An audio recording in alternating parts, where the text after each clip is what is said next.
car needs a wash ASAP. Alright, want to let the car warm up a little bit. In this video, I'm pretty much going to be explaining why my supercharged new Edge Mustang GT was misfiring and what I'm going to be doing in the future.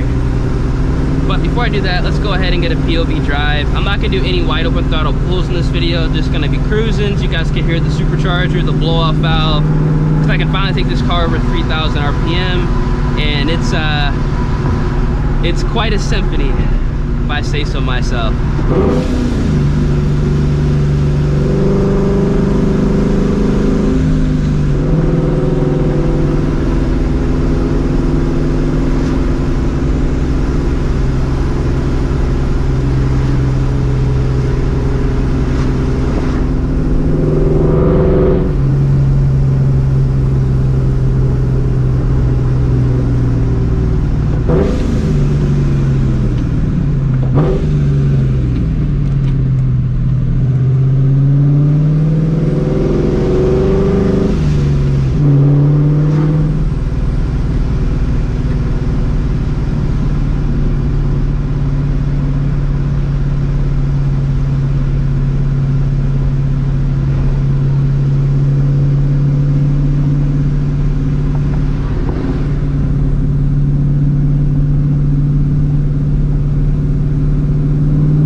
Can notice like every shift, or at least every downshift, this car backfires. And it's not tuned for that either. It's just the Catless exhaust with that Borla ATAK.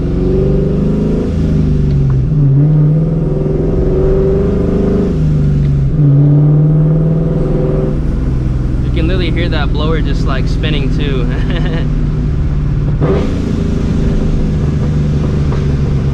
Ooh, it's that sounds crazy.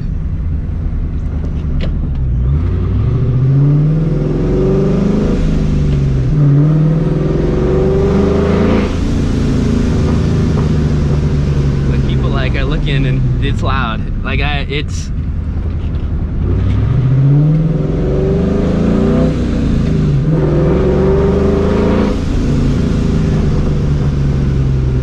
like if there are windows around you or like buildings around you and whatnot, it's gonna be insane.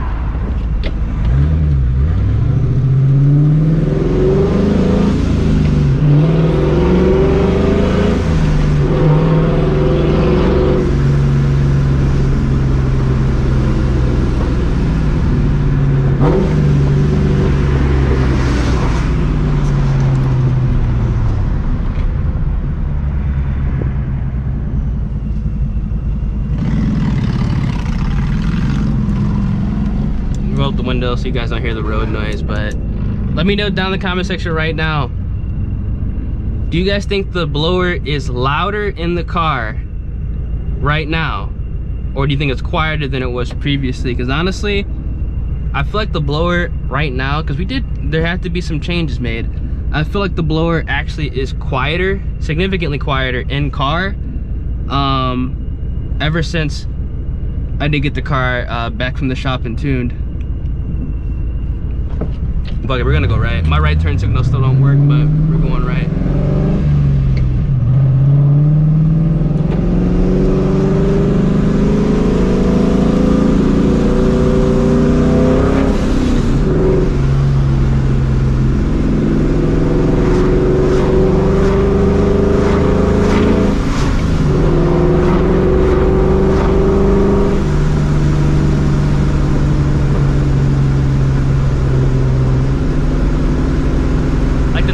This is like there's never a dull moment. Like you're always hearing either the exhaust, the blow up valve, the blower, these downshifts, man. There's no getting there's like no hiding that it's boosted. And again, I hope you guys can hear these backfires and pops, because it's pretty loud. Like it's way louder than when I had the FRS with the pops and bangs tune.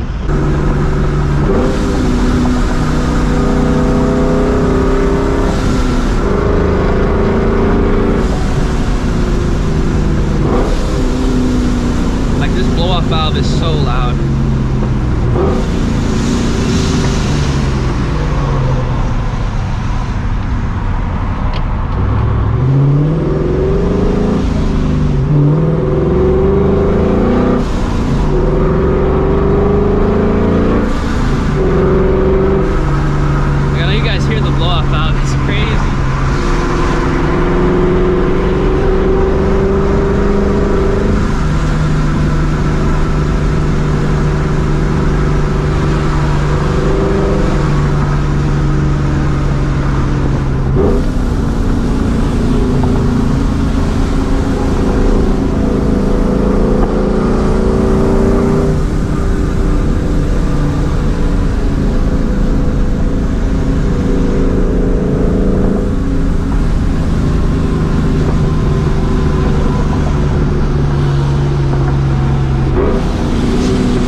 Exhaust pops like every downshift too. I love it.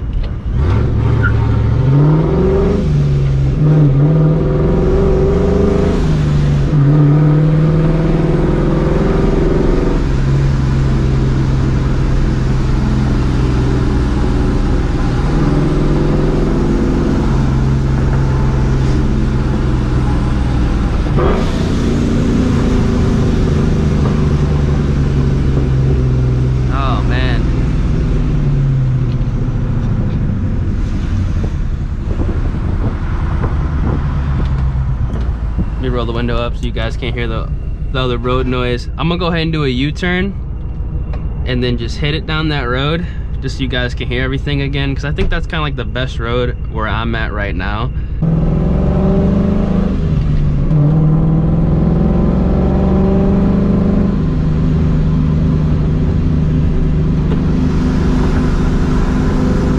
Alright, you better roll these windows down.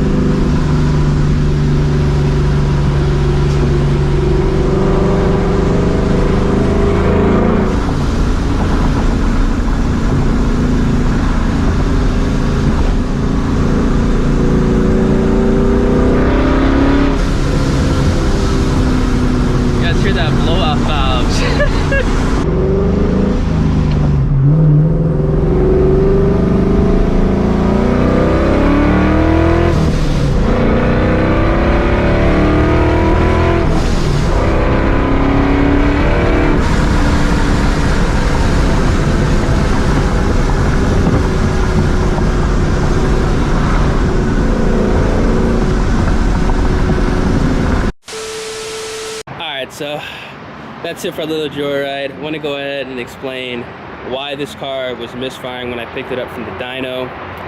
Now, before you guys say anything, yes, I know the car needs to get washed. It is filthy, but believe it or not, this is what the shop told me. Now, you guys can take this for what it is. I'm sure as hell taking it for what it is. I have my own doubts as well. But apparently, there was a leak in the exhaust manifolds, both manifolds. I believe there was like cylinder 8 and like cylinder 6. The manifold leading to those cylinders. There was an exhaust leak there. There was also an exhaust leak before the O2 sensor in the X pipe, and there also was an exhaust leak behind the O2 sensor, kind of toward the rear end of the X pipe, and that was causing a lean, quote-unquote, misfire with the car, causing it to kind of pop on idle. Now obviously you could take this for what it is. The car, when I dropped it off, did not have any exhaust leaks in the manifold, did not have any exhaust leaks on the X pipe. Also, from what I was told from the shop, granted, you know, this is for what it is, you guys can believe it or not, I'm, you know, have my own doubts as well. I was told that the car did not have any leaks while it was on the dyno as well, doing all the dyno pulls, and that it was just coincidence that the car developed exhaust leaks in both manifolds, because Mustangs have two manifolds, unlike the FRS Beers, the 86 with one, and the exhaust leaks in the X pipe. So what actually had to have been done, you guys probably did tell by the AFRs and the video of the kind of the joyride we just did, is they tuned the AFR to kind of accommodate for the exhaust leaks, which were causing the quote-unquote lean misfire, air quotes around misfire. So that's what we're working with right now.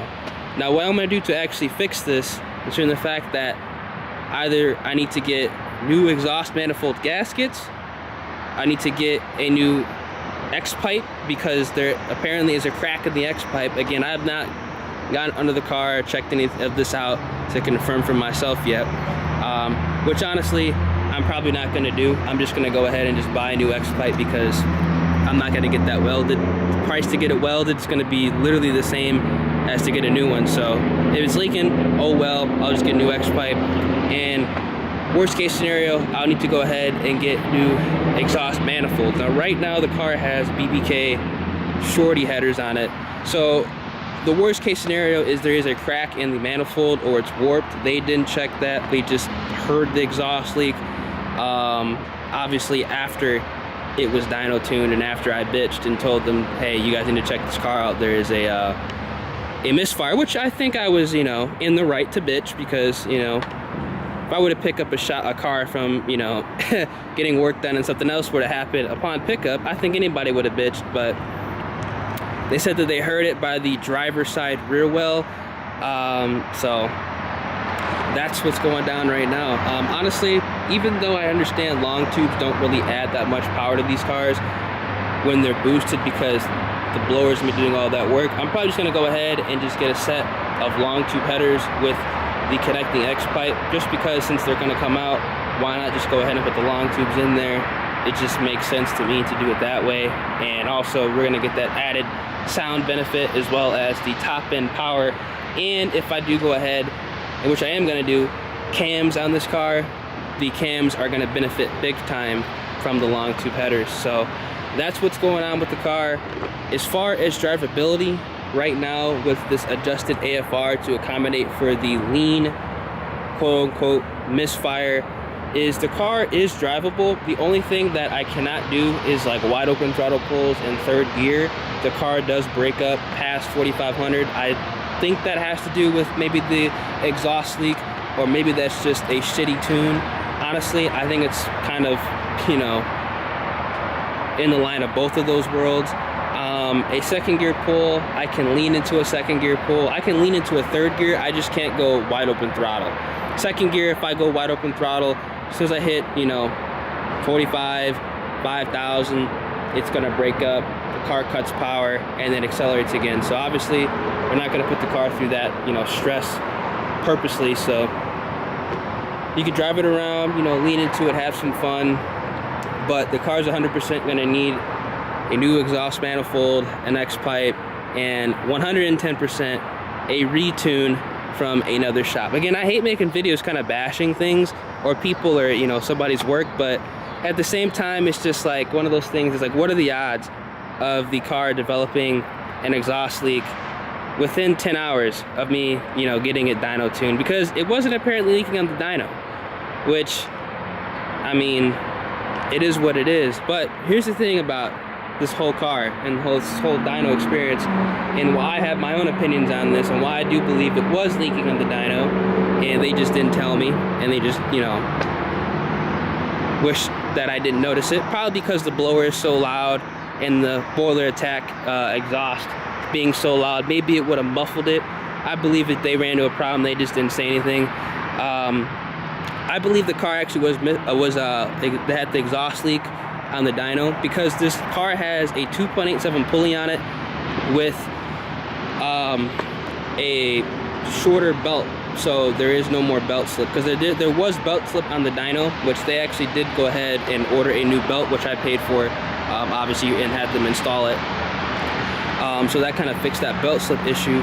But this car has a 15 PSI pulley, give or take. It does have a CX Racing intercooler on there, so that's going to rob about, you know, let's say 2 PSI from the pulley. I think I'm actually going to go ahead and replace that intercooler as well with maybe like a treadstone. I actually thought it was a treadstone originally, but it is CX Racing, so I'm definitely probably going to replace that with a treadstone intercooler, so I can actually have full boost. But I don't think I'm actually going to mess with that with the stock bottom end. I think I'm just going to go ahead and put a 3.12 pulley, which I actually have right now. This car only made 11 PSI with that 2.87 pulley, so realistically, coupled with the exhaust leak, the intercooler, I think that 11 PSI mark makes sense with those, you know, scenarios going down. So for me personally, I think this car definitely was leaking on the dyno. They just either didn't notice it, didn't care, and, you know, we're just gonna see what was gonna happen after, you know, I picked it up. But that's pretty much what's going on with the car right now, and the situation that's going on right now. So the car's drivable.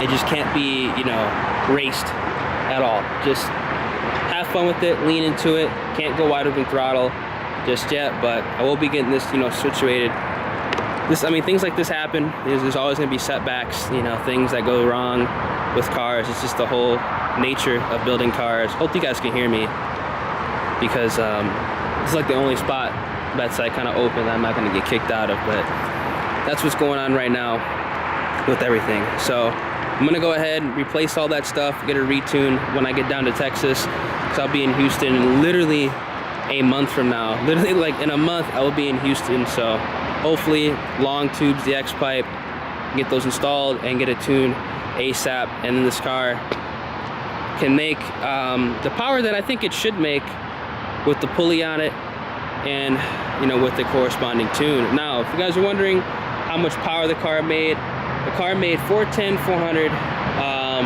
with the exhaust leak, with the 2.87 pulley. So the car did make over 400 wheel with the problems that we're going down with it right now. So it definitely gets out of its way. It moves. It has the 410 gears on it, so it scoots. If it doesn't break up, it scoots. And just leading into it, the car is pretty quick. So, but obviously, it's way down on power, considering the fact that, you know, the modification that I made to it, the pulley. I think once everything gets situated, once we get the pulley down, or not the pulley down, once we get the exhaust leaks fixed and the long tubes on here, I think the car would be mid to high 4s all day. And then after we go ahead and cam it with the built motor, this car 110% should be high 6s, low 7s with ease on E85. So that's going to be the plan with this car. Again, I hate making negative video, not really a negative video, this needs to be like an update video, but I hate kind of making videos bashing, you know, people's establishments or whatnot. But obviously, when you build cars, you put time into it, you put money into it, and you get it back from a shop that, you know, is highly rated, and, you know, things go wrong. You're obviously going to have doubts, and I definitely have my doubts. So let me know down in the comment section what you guys think. Do you guys think this thing was leaking on the dyno? Do you guys think it was dumb luck? Maybe the manifold gaskets or whatever failed promptly after being dyno tuned, which, I mean, honestly, it could happen, but I think the odds of that happening are like slim to none. Just the speed and the timing of everything just doesn't make sense to me, because the FRS, when I boosted the FRS and I went ahead and had my custom exhaust on there. It took about a month before the gaskets failed. So you're telling me that this, granted, it was not leaking prior, you're telling me 10 hours after I go ahead and get this tuned, it's leaking? I don't know.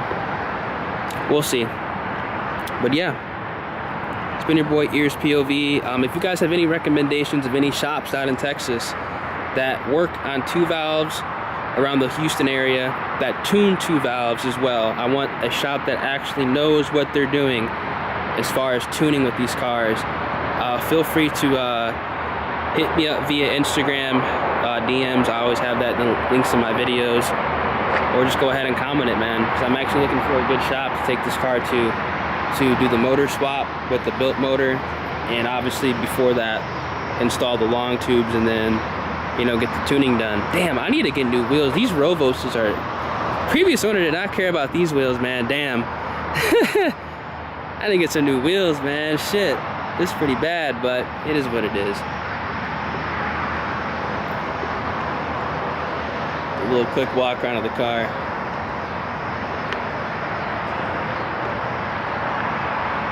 Hope you guys enjoyed, man. That blow-up valve loud as hell, though. Blow-up valve is loud as hell. I'm kind of glad I didn't get the max race. That would have been too much. That's coming from a lot for me. But I hope you guys did enjoy. I'm gonna head out of here before the cops show up, kick me out. I'm excited to get down to Houston. Still gonna make some videos with this car before I get down there. And then when I do get down there, we're gonna go ahead and have some fun. So, if you guys did enjoy, make sure you guys drop a like on the video, subscribe to the channel, and also turn on those post notifications. I'm gonna catch you guys in the next one. Deuces.